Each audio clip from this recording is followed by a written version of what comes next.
Et là, on arrive maintenant à la nuit du 30 au 31 janvier 1944. C'était un dimanche soir. Il est minuit 15. Je suis précise parce que j'ai le procès verbal de mon arrestation. Il est minuit 15. 3 gendarmes arrivent chez ma nourrice, tambourine, la frappe, la réveille et lui disent on vient chercher la petite juive qui vit chez vous. Vous savez, ma nourrice, elle est complètement dépassée. Elle dit mais c'est pas possible. Elle est effarée. Elle leur dit mais enfin, c'est pas possible. Vous n'allez quand même pas emmener cette gamine. Moi, j'ai à ce moment-là 14 ans et 2 mois. Eh bien, les gendarmes sont 3. Vous voyez, on a délégué 3 hommes pour m'arrêter. Eh bien, parmi les 3, il y a le brigadier qui est responsable des deux autres. Il lui répond sèchement, nous, on a des ordres. Si on ne la trouve pas, on emmène votre mari. Alors, elle vient dans ma chambre, on habite une petite maison de plein pied, au bout, c'est ma chambre. Elle vient, elle m'explique, elle me dit, les gendarmes sont là, ils sont venus pour toi, ils sont venus te chercher, ils ont dit que si on ne te trouvait pas, on emmenait Paul. Paul, c'est son mari. Eh bien, je peux vous dire que la pensée, ça va extrêmement vite, hein. Pendant qu'elle m'explique ça, j'ai immédiatement réalisé que dans ma chambre, sur le côté, il y a une porte-fenêtre qui donne sur le jardin, une porte-fenêtre que j'utilise tous les jours. Je peux me sauver par cette porte-fenêtre et aller chez les voisins qui sont assez proches. Et je sais qu'ils m'ouvriront parce qu'ils m'estiment bien, mais et sans être vue par les gendarmes qui sont sur le devant de la maison. Mais quand elle me dit qu'on menace d'arrêter son mari à ma place, pour moi, il est absolument hors de question, impensable, de laisser arrêter son mari à ma place. Donc à ce moment-là, je baisse les bras, je dis bon, bah tant pis, je peux rien faire, je reste. Et là, ma nourrice revient et elle me dit les gendarmes m'ont demandé tu emmènes du linge de rechange pour quelques jours, et à moi, ils m'ont demandé que je prépare des vivres aussi pour quelques jours. Alors, comme on est en plein hiver, je prends un ou 2 pulls, je fais un petit baluchon. Ma nourrice qui fait ses conserves elle-même n'a pas de mal à trouver quelques provisions qui se gardent. Elle prépare ça, mais elle s'en tient pas là. Vous voyez, c'est ma nourrice qui court chez les voisins d'à côté. Alors parmi les voisins d'à côté, les très proches, habite son frère. Elle réveille son frère. Et elle réveille également l'adjoint au maire de la commune. Alors l'adjoint au maire, c'est un monsieur qui a un certain âge, mais enfin une prestance, il s'exprime bien et tout. Il accourt, il discute avec le brigadier, et puis il lui dit, mais enfin, vous pouvez dire que vous avez eu un ennui avec la voiture, vous avez crevé un pneu. Vous pouvez quand même dire que quand vous êtes arrivé, la petite, elle était pas là. Eh bien, je vous ferai remarquer que ce n'est pas pour rien que le capitaine de gendarmerie a envoyé 3 hommes pour m'arrêter.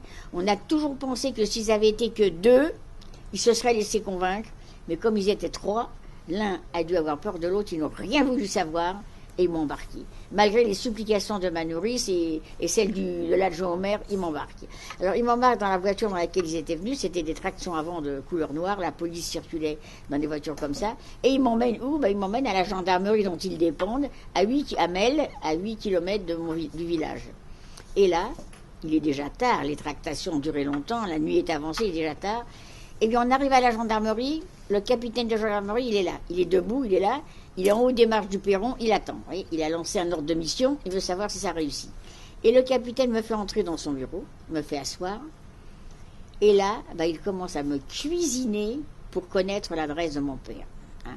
Alors c'est pour vous expliquer, vous expliquer le zèle de ce capitaine de gendarmerie. On sait en arrêtant une gamine de 14 ans qu'on peut aussi avoir l'adresse du père qui est encore en liberté.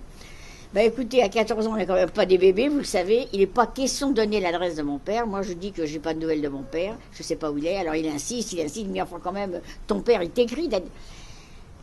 À la fin, à bout d'arguments, je ne sais plus quoi lui répondre. Je lui dis, mais monsieur, depuis qu'on a arrêté ma mère, je n'ai aucune nouvelle de mes parents. Alors, vous voyez, il ne m'a posé aucune question sur ma mère. Il est bien renseigné. Ma mère est arrêtée depuis 1 an et demi. Mais ce qui l'intéresse, c'est d'avoir l'adresse de mon père qui est encore en liberté. Et au bout d'un moment, il m'a pas brutalisé. Hein. Il a insisté, mais il m'a intimidé, mais il m'a pas brutalisé. Quand il a compris que je parlerais pas, il a arrêté l'interrogatoire.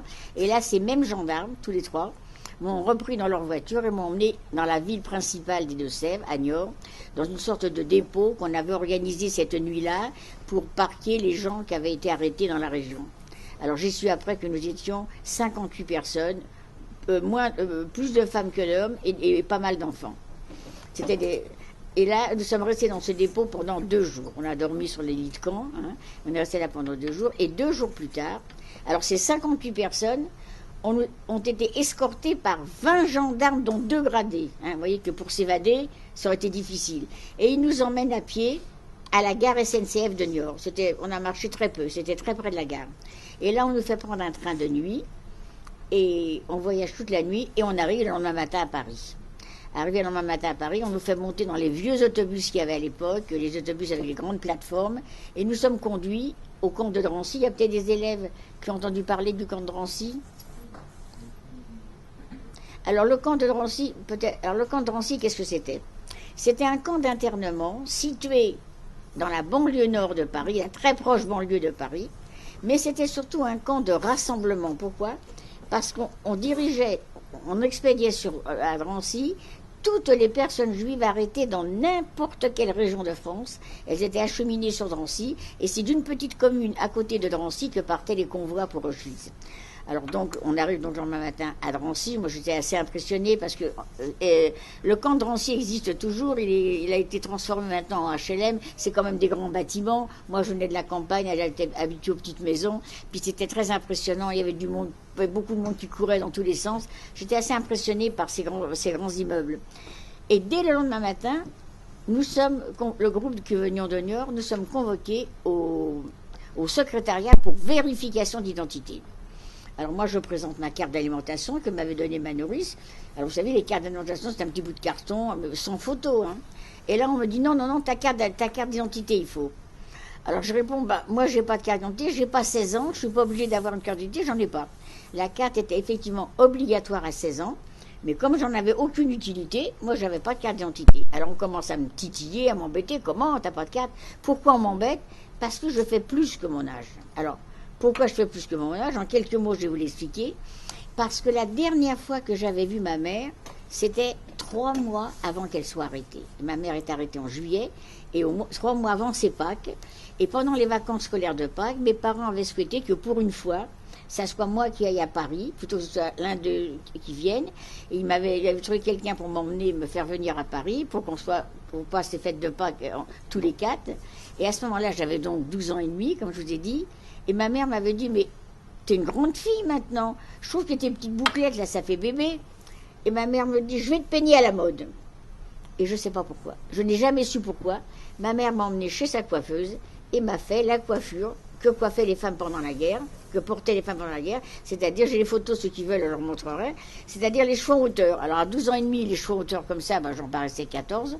Et quand j'arrive à Drancy, à 14 ans, 1 an et demi après, peignée comme ça, je fais ça dimanche 16 ans, et c'est pour ça qu'on m'a embêté pour la carte d'identité. Bon, on m'a embêté un bout de temps, puis après on a laissé tomber, on est passé à autre chose, et là on commence à nous parler. Et on commence à nous dire que nous allions partir dans quelques jours, sans donner de jours précis, nous allions partir dans quelques jours travailler dans des camps en Allemagne. Alors vous voyez, nous sommes en début 1944, et bien le mot Auschwitz est absolument inconnu en France. On n'a jamais entendu ce mot-là. On nous dit travailler dans des camps en Allemagne. Et on ajoute, pour calmer le jeu, on nous dit que ceux qui ont de la famille qui a été arrêtée avant eux, on va les rejoindre. Je ne sais pas si vous pouvez imaginer combien ces paroles me réconfortent. Je suis sans nouvelles de ma mère depuis 1 an et demi, et on me dit maintenant que je vais la rejoindre dans un camp. Bon, d'accord. J'ai 14 ans, je suis un peu naïve. Mais il y a des grandes personnes aussi qui sont à côté de moi. Il y a des grandes personnes qui avaient aussi de la famille qui avait été arrêtée avant elle. Eh bien, je peux vous dire que tout le monde l'a cru. Vous savez, c'était quelque chose de tout à fait plausible. Vous savez, c'était comme on dit aujourd'hui, le regroupement des familles. Tout le monde a cru que c'était possible. Ça a remonté le moral à tout le monde, ça a apaisé tout le monde. Eh bien, vous savez, moi, je l'ai tellement cru que je n'ai pas ouvert les provisions que m'avait données ma nourrice. Je peux vous dire, je suis restée 1 semaine à Drancy.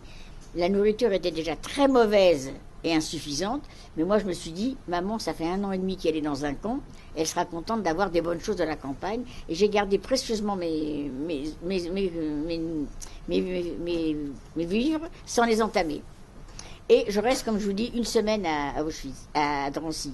Alors, j'ai pas beaucoup de souvenirs de Drancy, à part qu'on allait le matin aux pluches, et éplucher les quelques légumes qu'il y avait dans la soupe. Vous savez, à partir du moment où on nous dit ça, comme on nous dit ça dès le lendemain, moi je planais complètement. Hein. Je peux vous dire que je me suis même pas rendu compte de ce qui se passait, la crasse où on dormait. C'était vraiment, il y avait déjà un manque d'hygiène, c'était déjà très mauvais, mais moi je planais, j'avais qu'une hâte, c'est qu'on parte, que le départ arrive et que je puisse aller rejoindre ma mère.